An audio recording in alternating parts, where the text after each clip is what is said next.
So it's Lyndon Barrington, right? But you go Allen. by Barrington, right? I go by Barrington. Yeah. Okay. Is that a Barrington's family middle name? Yeah, it's Jonathan's middle name. Oh, I didn't know that. It's my dad's, mine, then my brother's, and then all three of my sons. We have four kids, a daughter. What about the Layla? Is there Layla? anything she didn't get it? No, it's only for the boys. Just the boys. Just the boys. So the 84 Vet, I heard you pulling up in here. That's all. I'm so glad. So, I mean, you could ask I'm them. so glad. I heard it. I am not an electric car guy yet. Not yet. Not yet. I am not ready for that. No, there's something visceral about the sound of a small block V8 cross plane just going at you. It's just, And you take pretty good care of that thing. I just saw it. I most certainly do. Well, I got it when I'm the second owner of this car. Okay. Second owner.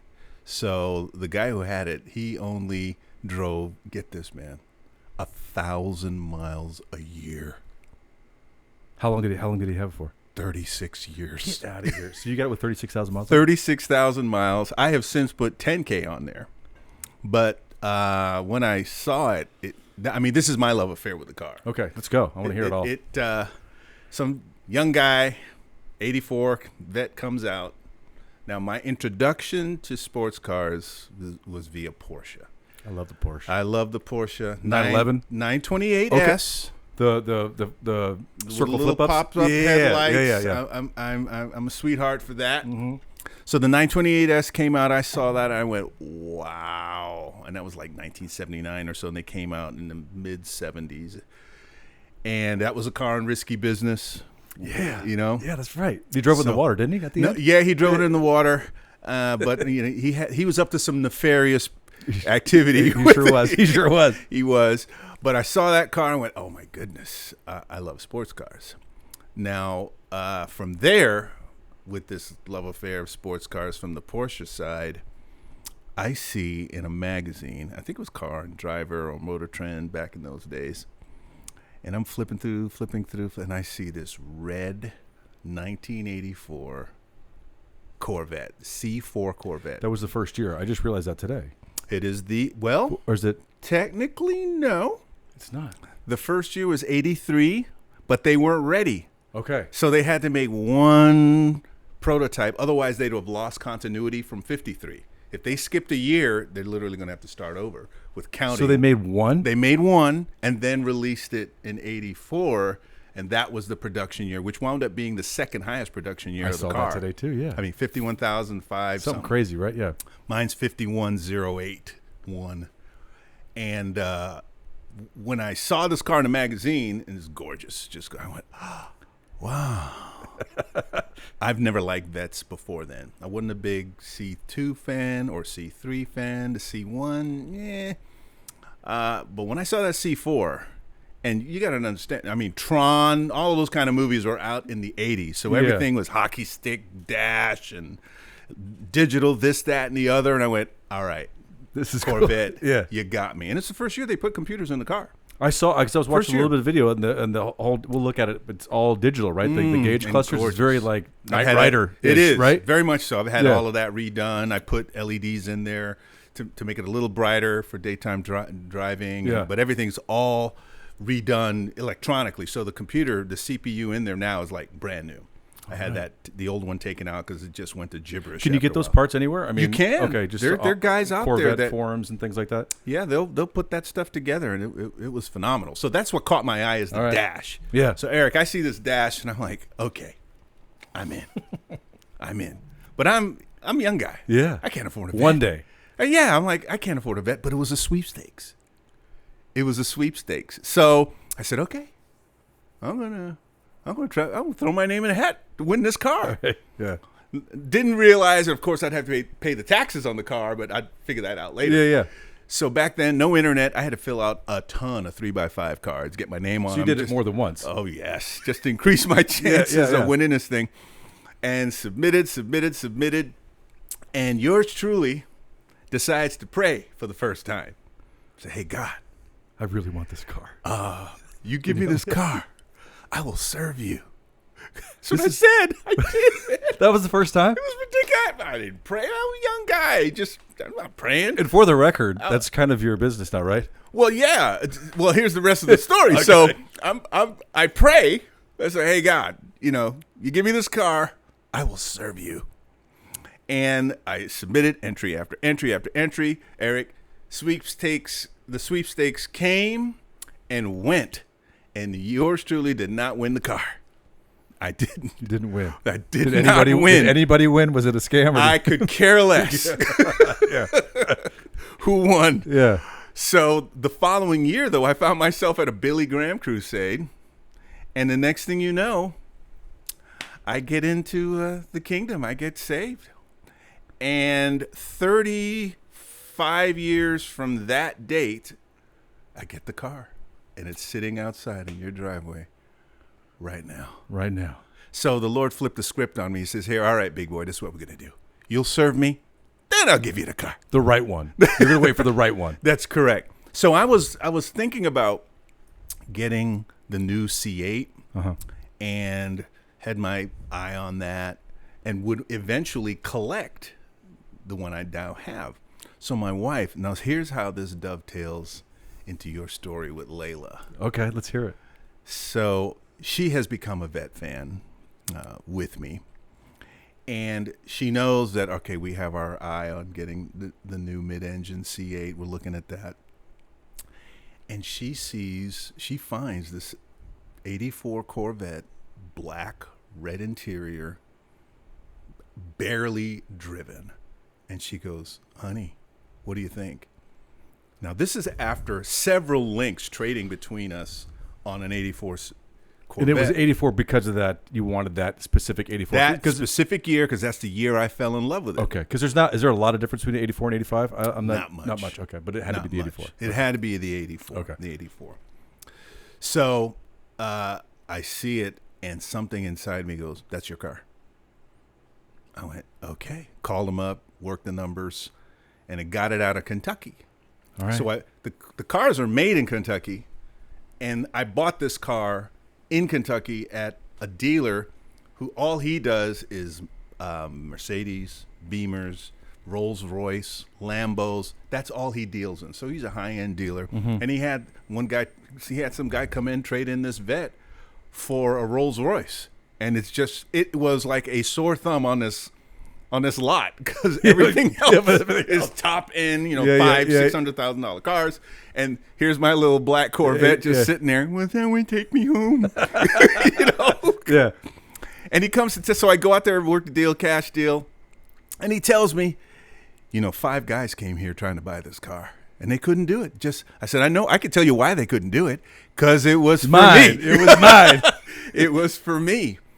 And I get in and I went, all right, we will hold off on getting the new one, because I'm going to pay some Corvette dues and just get in a vintage car, classic car. And I started that thing up, Eric, and it just sang to me. Yeah. It said, take me home, take me home. I said, yes, I will. So you drove it home right then? I drove it home. What'd you listen to? Was it that song? I could not listen to anything because the radio doesn't work. But all I wanted to do was hear, that 5.7 liter 350 CI small block V8 singing at me. Is it a manual? No, it's an automatic. Automatic 4-speed. 4 speeds. Man, it just goes through them fast, and you better keep up. It's got 1 overdrive, which is fine. Yeah, so that's all I need. But I'm not getting up to the top speed 142 on it. And I'm not going to track it, because even though it was barely driven, you still have to baby it. I mean, the plastic is now 39 years old, and it's acting like it. Yeah, it's acting like I'm pulling out super glue and going, okay. This goes get back in there. Exactly. I saw something today. Like, one of the issues with those, I wouldn't even say it's an issue, because I watched you get out of it today, and I was curious to see how you would get out. Just because there's a thing. Yeah. So apparently, there's the steering wheel. So don't touch it. Exactly. So the guy says because it's kind of difficult to get out. A lot of guys will, I guess, pull on it, and that's one thing you do when you're looking to see how loose the steering wheel is, with some bearings inside it. But I saw you get out. How did I get out? The right way. Exactly. The right way. Exactly. Did you know that? Of course. Okay. You did there your are 4 research. other things that you cannot do. Okay, let's hear. You cannot, if you open the clamshell hood and you're going to, of course, close it back, your doors must not be open. Or? Because you'll scissor them. You could. Really? You could. So if the door is open and the clamshell comes down, it's not in line. I'm sure that's had to happen It has happened. That's why there's information out there about it. So if I pull that clamshell, and I've had people, I'm going to don't close it. Don't close it yet. Close that door first. Okay. What's the other two? The other stuff is you can't power wash the engine with pressure washing it with water, because the electronics will kind of go out. So that's the pop out seat, the clamshell, don't power wash. Man, I'm blanking on the other two, but okay. the main two.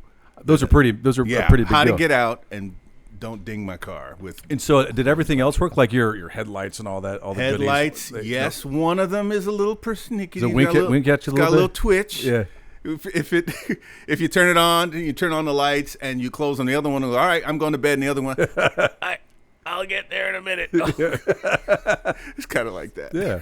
So, how often do you drive it? I mean, you drove it to work today, I guess. I mean, is it like a weekend? I drive it. You drive it. That's good. I drive it, and I have proof of it. I mean, the carpet, I've worn it out with my heel down to the foundation of the carpet. I mean, I have marks that say, okay, someone drives it. I'm not going to baby it. I've wanted to drive it. Yeah, that's what it's for. That's exactly what it's for. I'll give it to one of the kids, whoever wants. So I was going to ask you. So is it one of those things that's like not selling it ever? Not selling. Someone walked up with a big suitcase full of cash. How much cash? Well, I don't know. You want it for $1 million? I'm like, I can take pictures. I'll find another one. I'll take pictures. So is there a chance that you would keep the 84 and then maybe get the C8 and park it next to it? Oh, absolutely. Oh, okay. Yeah, that or a Porsche. Oh, I'm a 911 guy. Man, I always wanted a 77. I wanted a 77 911. I mean, they all kind of look the same, but something about that raw, like just, you know? So, here's how Porsche and Corvette are connected. Okay, let's hear it. All right. So when the 928 came out and was being designed, one of the designers was an American. His name is Tony Lapine. All right. He came over from Corvette. I think he either worked on the C2 or the C3. And Porsche hired him to help design what is referred to as the German Corvette, because they were not into making front-engine 8-cylinder cars. That was not their space. But they decided to get into it, and they asked a Corvette designer to come over, and he did, which is why if you look at side-by-side comparisons of Corvettes and 928S Porsches, the design cues are there. Pop-up lights. Okay. Long snout. Hatchback, right? Right? Yeah. Center console, which, by the way, when they stopped making the 928, the center console design wound up in every other Porsche after that. Did it really? So didn't have them before? Didn't have them before. Like the one you like, that 911, it's just a stick on the ground. Just this. I mean, a stick on the ground, no center console. Now, all Porsches have a center console, and that is an homage to Corvette. To Corvette. Absolutely. I didn't know that. That's pretty cool. Absolutely. That's awesome. So you washed it today. Do you like hand wax it yourself? I mean, do you? So I use an electric power washer. Okay. And I foam it down. Wash it, hardly take it to the car, but sometimes I was going to say, do you run it through just like the gentle non-touch or? Depends, because until I changed the window actuator, because I changed both the window actuators out, they had to be changed. Do it yourself? I did it myself, yeah. I took the door panel off. YouTube? YouTube University, man. Yeah, man.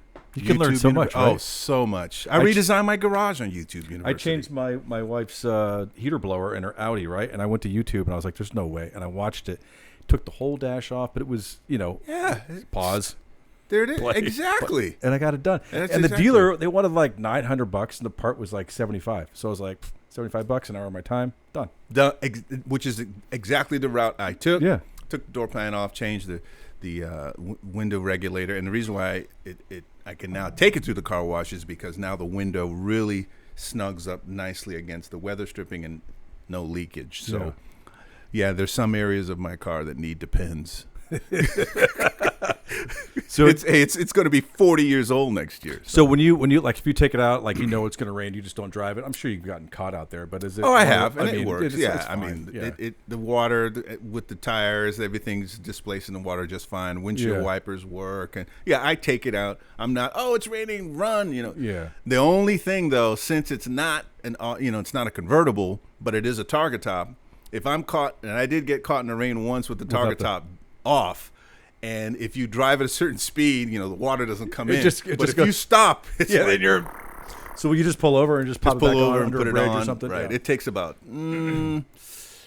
10 minutes to do because there's 4 screws you have to undo. It's not latches. Screws? Yes, I have an Allen wrench that I have. Last name Allen. You beat me to it. I was just going to say that. I have an Allen wrench that takes the screws off. And now when I park it, I only put one on. And so because I'm going to be, so I can just do one and take it off. And so you use an Allen wrench? You use like a cordless or something? No, just manual. Okay, just manual. 14 rotations here, 14 over here. Did you count 8 in the back, of course.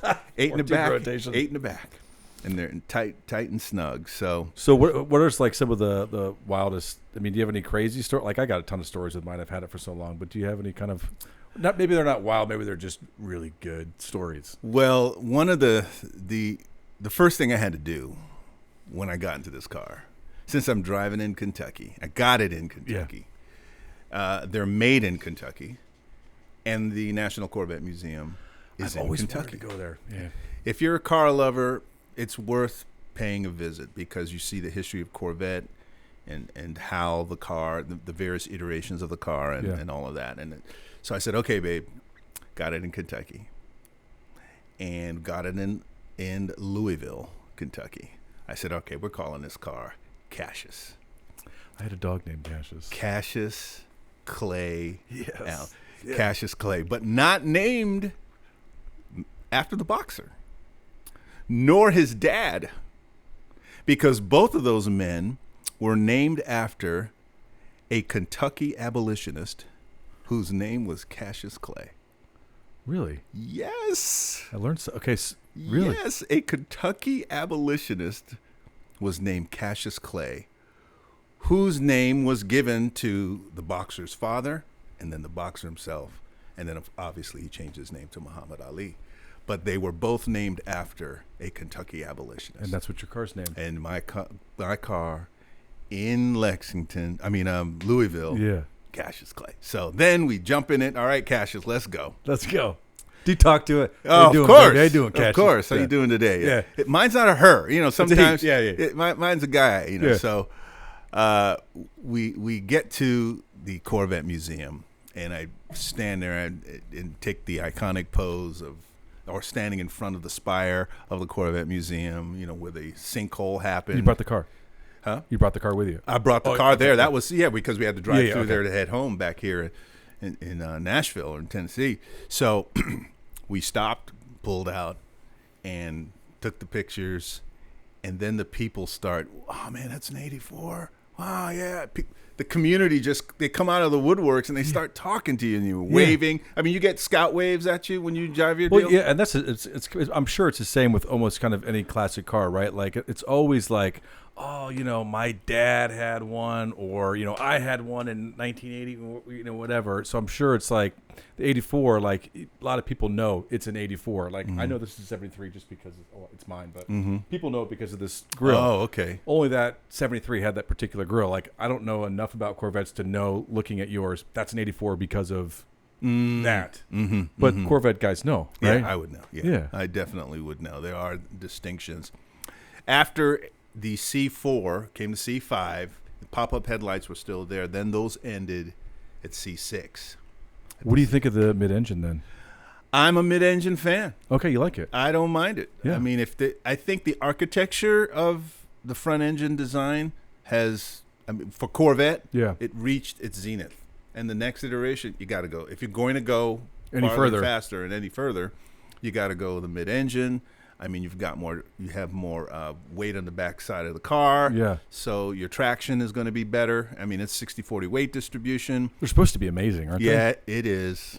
Did you drive one? It is. I have. Amazing. It is.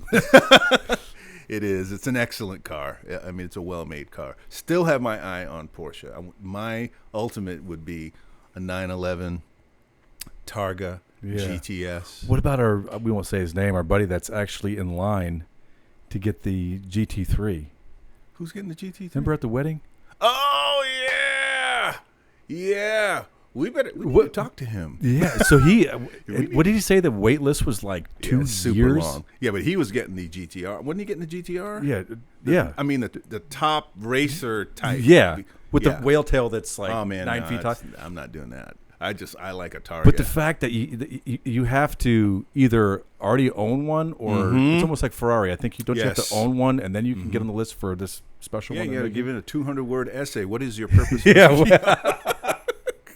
I always loved the 911, and maybe one day, but right now these suit me just like. Listen, eventually your horsepower will increase to a sports car, and then it'll be heart and horsepower again on a 911. Right. Well, so how's your garage space? Because I wish when we were looking for a house, I wanted something bigger, but this is what we got. So I mean, do you have the room? I have the room. I have a 3-car garage, but 2-car door. So 2 cars come in, but there's space. Could you shimmy one in there or put on some wheels and? Well, the 3-car space, the other space, I have like workstations and such there. So mainly it's just for 2 cars. But during COVID, I had nothing to do. I'm almost convinced that COVID would start by probably Amazon and Lowe's. Yeah, right. Yeah, I'm a Home Depot guy. Hence the one bucket. Of those guys. The bucket, yeah. One of those guys. But went on YouTube University. I said, you know what? Let's do it. Let's transform the garage. I want a raised floor. So I saw that Swiss picture. Tracks. So you did all that flooring yourself? I would literally designed it before you came over here. I was looking and I was like, this would be awesome to do. This space would be great. I was was going to put this down, but you're glad you did that. I'm glad I didn't because there's no standing water. There's never standing water when I roll in from a rainy day or snow, what have you. Yeah. No standing water. And does that thing leak at all? My car? Yeah. Yeah, it needs depends. Yeah, it needs depends. But so when it does, it just kind of goes underneath whatever. Right, and I have I have stuff that catches that. I mean, sometimes the just like your lady's car, there's stuff under there. Catch it. My wife's car, no, it's pristine. It is hardly. Is she in the garage? She's in the garage too. So if you were to get the C8, someone's getting displaced. Not you. No. Well, I would never displace my wife. I don't care if she brought home a shopping cart. Okay, honey, okay. I'll put the Corvette in the driveway. The queen gets the good cars. The way that's the way life is and the way it should be. So with COVID hitting, and my wanting to redesign the garage, the first thing I wanted a super high tech flooring and sweet design, and I found this place, Swiss Tracks, man. They're great. And I went on their website, did some design, talked to a rep, said you're going to need X amount of this, X amount of that. I said, all right, ship it. And got it, but stored it because now I need to paint and drywall, and I made it ready to receive a Corvette. Had no idea I was going to. Oh, so this is before you got the car. This is before I got Cassius. I got Cassius in November of 20, and what we were doing all of 20, we were all just home. Yeah. And I started probably in January of 20 and finished in November, late November. So the car, all the painting was done and all of that, the emblems and the custom lines, the lighting, all of that was done. But I hadn't done the flooring yet because obviously you don't want to do all that to let the flooring be last. So I get the car and finished everything, and I said, all right, time to do the flooring. Back the car out. My wife and I laying these things down, following there, right? They just snap right in. You do the edges first and then and then you work your way in. Correct. I did all the molding around it, and it was a fun project. Now I can do this for anybody. Well, the problem is, I bet you once you put it in, but I think it's looking around here. This is there's a lot of stuff on the floor. Yes. I mean, you just gotta. How long did you just have it outside for? No, I had it in boxes. And when I was working on the car, working on the garage, I would have to move these boxes out while I was working on them, move them back in.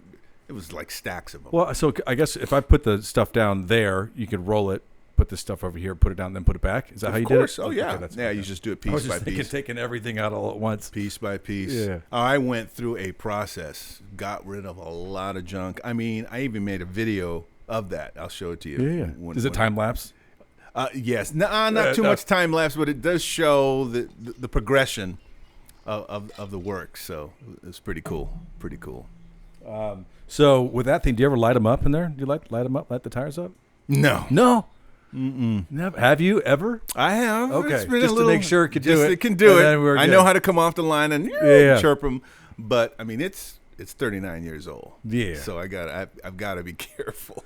Yeah, well, that's the thing is like you don't want to break anything. Like I'll mess around with that thing, but to a point, right? Because something old like that, if you can't fix it yourself, it's going to get expensive. Absolutely. The next thing I have to do is all the wheel wells. I've got to clean those out. The arms, the suspension arms. Really get all the grease off. It still has about 30-something years worth of grease on there that I've got to have done. Now, there's some really interesting processes out there that it uses like either pressurized dry ice that cleans that stuff off. I've seen some things that you don't have to use a lot of chemicals on, but you're blowing really at high pressure dry ice.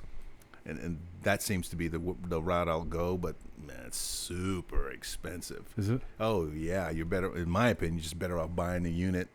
Well, that's what I was to say. So I guess you could if you have any problem with that car, you can find those parts. Maybe it might be hard to find, I don't know, like a dash or something, but like components like underneath if you needed a new, not obviously brakes, but I don't know, like you can find all that stuff. You can. I mean, eBay's got a bunch of stuff. Yeah. Going back to GM for things sometimes gets a little hairy, whether or not you can find it, which is so different from Porsche, because Porsche, once your brand or your iteration of that Porsche hits 10 years, they immediately classify that as classic, and they will keep on stock parts for that car. Yeah. I think we need to get a Porsche. I think so.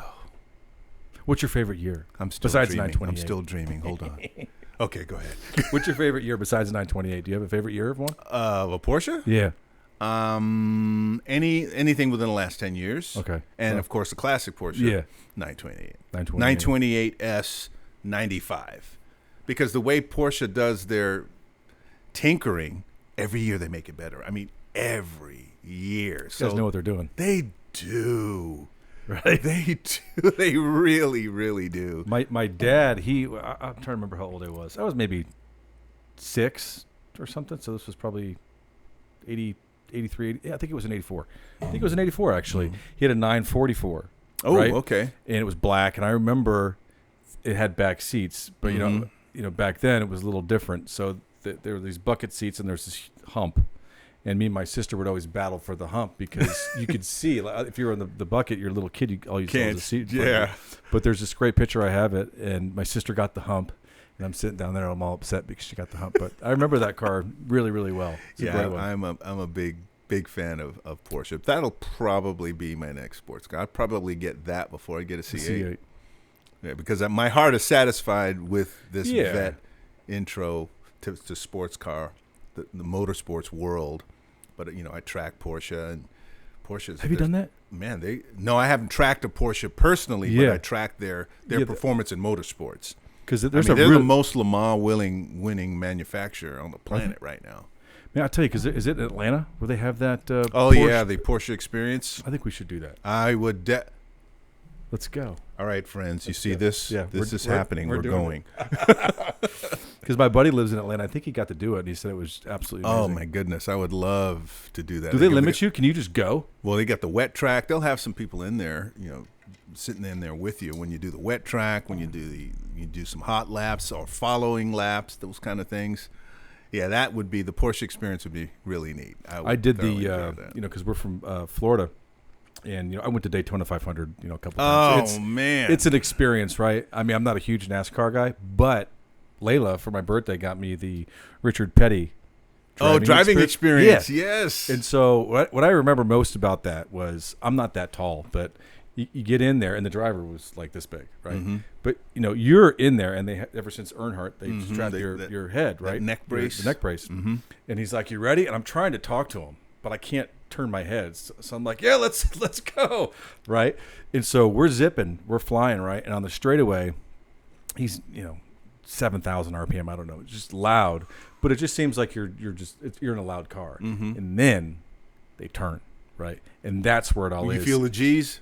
If I wasn't buckled in, I swear to God, I would just shoot out the side. Oh, the centrifugal force would have popped you right out. And the track is imperfect, right? And so like you're hitting these little. I mean, that was the wildest part. But going straight, but the turns. How high in the bank did you go? So if you have a driver, you can go 160. Those things can do 200. Yeah, on that but bank. if you can drive it, but there's a pace in front of you, and I think you can go one pace car, maybe 120 or 30. But with the driver professional, 160. But that turn, I still remember. I have a video.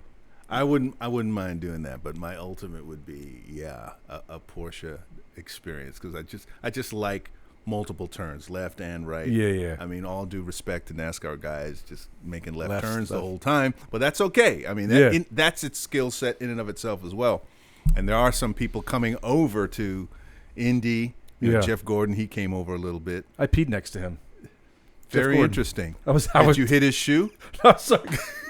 Small guy. We were in Miami, and I was in the club or something. I was going to the bathroom, and I was like, "That's Jeff Gordon." So no conversation. I peed next to him. No. Yeah, that's it. That's all that happened. Never talk that. I wish it was more. That's funny. That's funny. So. But I'm a big fan of NTT Indy when they come through town. Music City Grand Prix. A friend of mine I'm runs there. that. Yeah, I am there. I've been there the last 2 years. Missed the first year. Next year is going to be awesome. They're going to end the season in our town, man. Are they? Yeah. And what do they do over that bridge? I think it's like the fastest. They'll go at least 150. Yeah, I think it's the fastest race over water bridge. Over water, it is. We have our own bespoke kind of distinction in the Indy world. Coming here to Nashville, it's great. Now they're going to do it around Broadway. So on Broadway? Yeah, they'll be, because they usually did it around Nissan Stadium, but now they're going to tear that down. And we'll start building the new one on the parking lot. $2.5 billion, is that what it was? Something like that. It's a lot of money. It's not in my couch. Not your couch, yeah. Right? Not in my couch.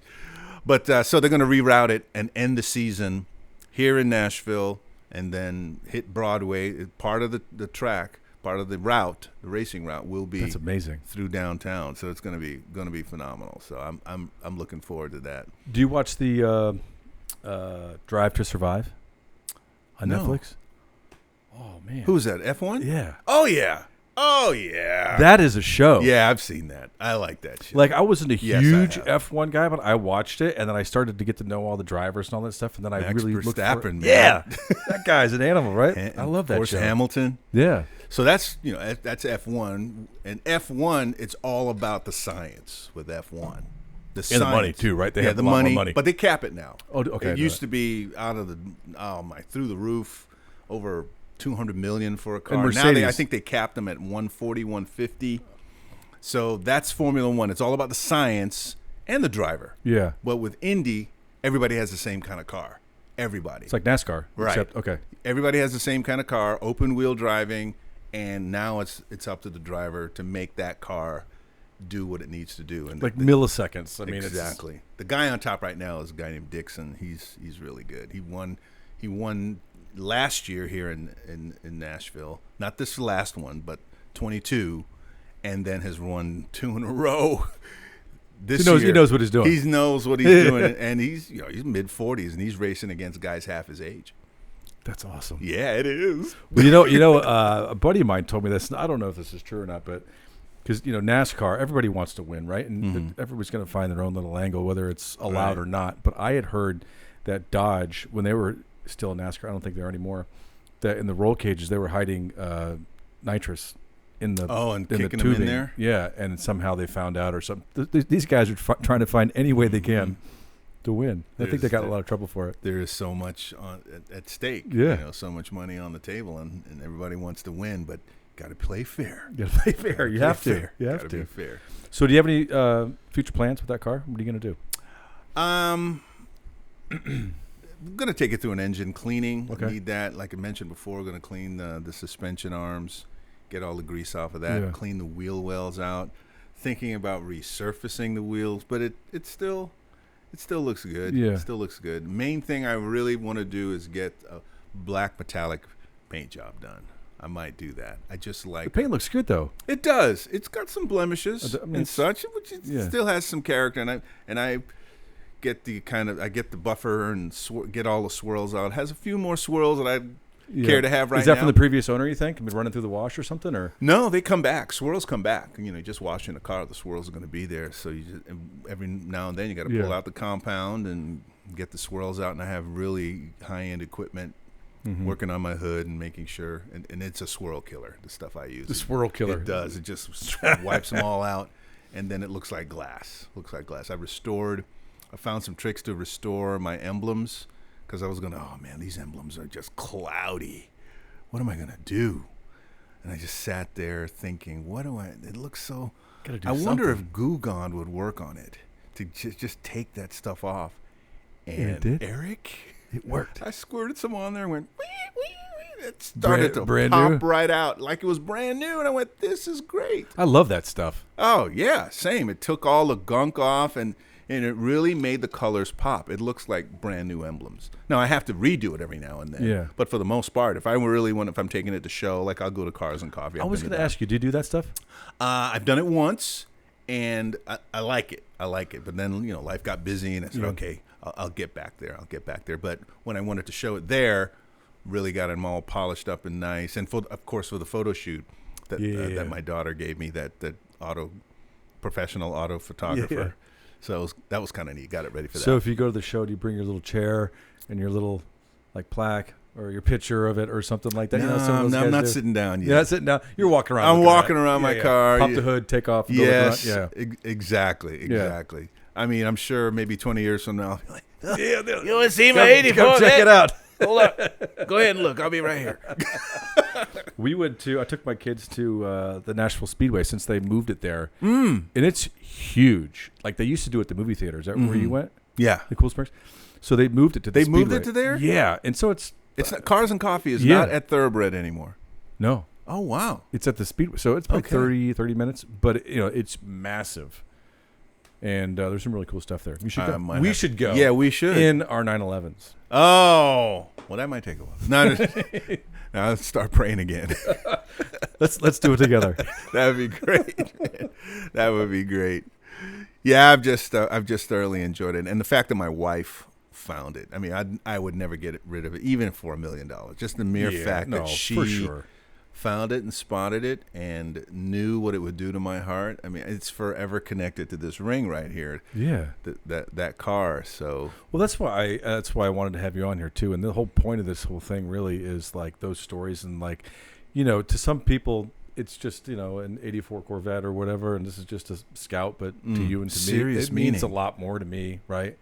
And serious, you floored me when I saw your first episode, and there's Layla. You're saying, whose Scout is that? I know. I went, oh, that's my guy. He found a because a lot of people, if they don't know Scouts, always say, "Oh, nice Bronco," because it looks like one, right? Mm-hmm. And that was the whole part, because everybody always said that to me. Cool Bronco. What year is that? No, it's a '73. I just got tired of correcting people, right? But when she first saw it, she's like, "Who's Scout?" And I was like, "Oh, you were spitting." I was like, "You didn't say Bronco?" I was like, "That's awesome." Oh yeah, you were hooked. Yeah, you were hooked. Absolutely. So yeah, the fact that your wife found that for you, that's awesome. Yeah, it's very real special. And your other episodes have been great. Been enjoying the channel. You're doing a phenomenal job. I appreciate it. We're just small, trying to do some cool stuff, right? Hey, guys with our cars, they mean something. Yeah, they mean something.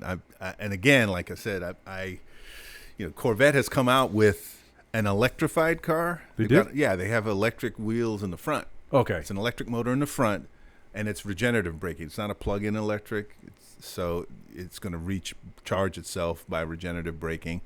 And they have the engine in the back still, or in the mid-engine, 495 horse, 8-cylinder, cross-plane in the back, and they work together. That kind of is really interesting engineering. That's about as close to electric because I just like the feel and sound of an engine. I don't know if that's ever going to go away. Dodge now is manufacturing the sound. We talked about that on one of these where it's like, they have I don't know where the speaker is, but it's somewhere.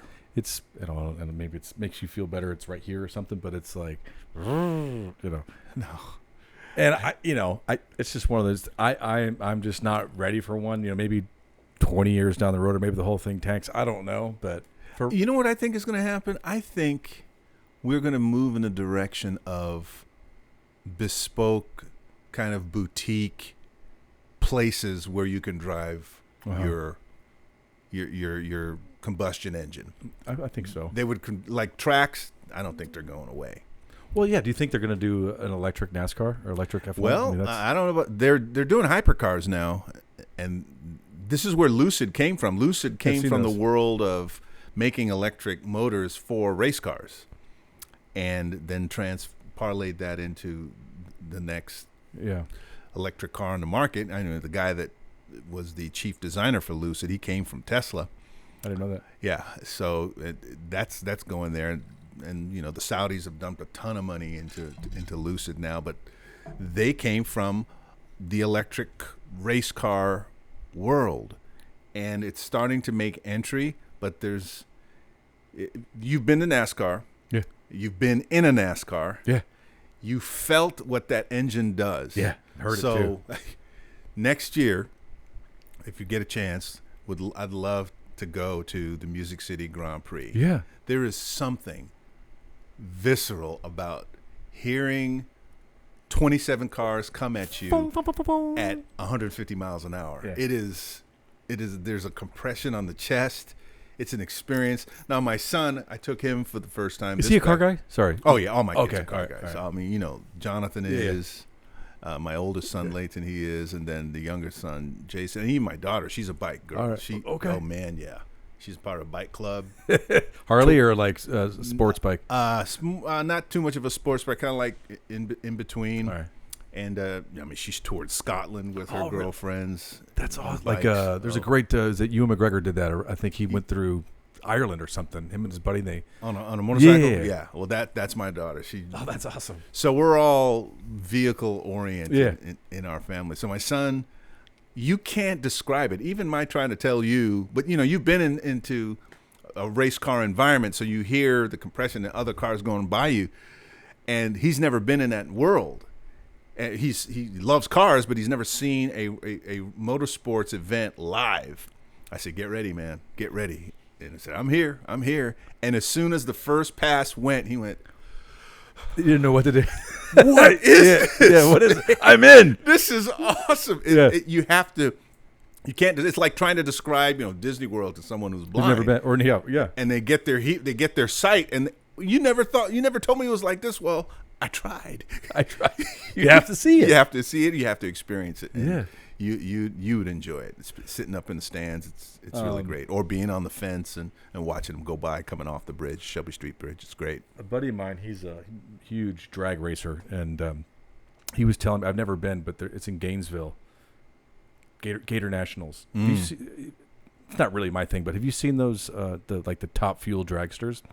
Oh man, when they almost do wheelies, right? Like the Top Fuel. He was saying, and I think you could probably discover it on YouTube or something. But apparently, when these guys go, it's so powerful that your vision shakes. Like the Earth. What? The Earth.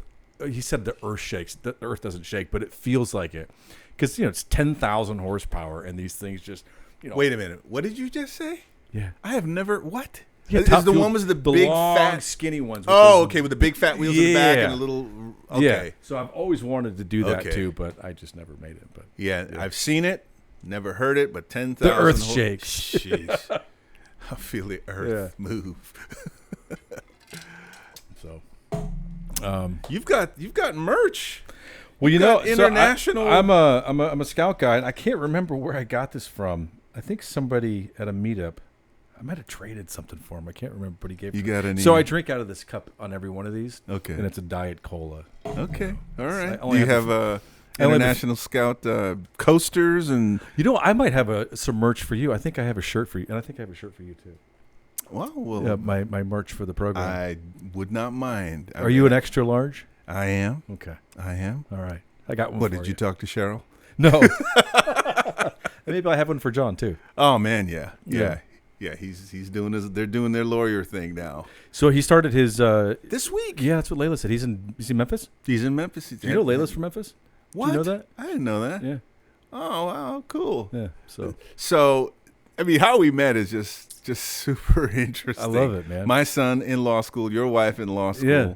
And here we are. Getting Porsches together. And not only that, I mean, your wife's name is Layla. Yeah. And we planned planned long before the, Is it Leila? Same spelling. Leila. Princess of the Night. That's what that means in Persian. Do you know that? I had no idea. Princess of the Night. No kidding. Yeah. What happens during the day? What's the opposite of princess? So my granddaughter shares the name of your precious bride, and there we go. I'm glad we connected. Yeah, I do too. I think you're an awesome guy. I appreciate you coming out here and doing this little thing with me. Love it. So we're gonna get some cool shots of your car. Let's do it. Okay, thanks, man. Glad to. All right, we're shaking again. This time he's coming to the Music City Grand Prix with me.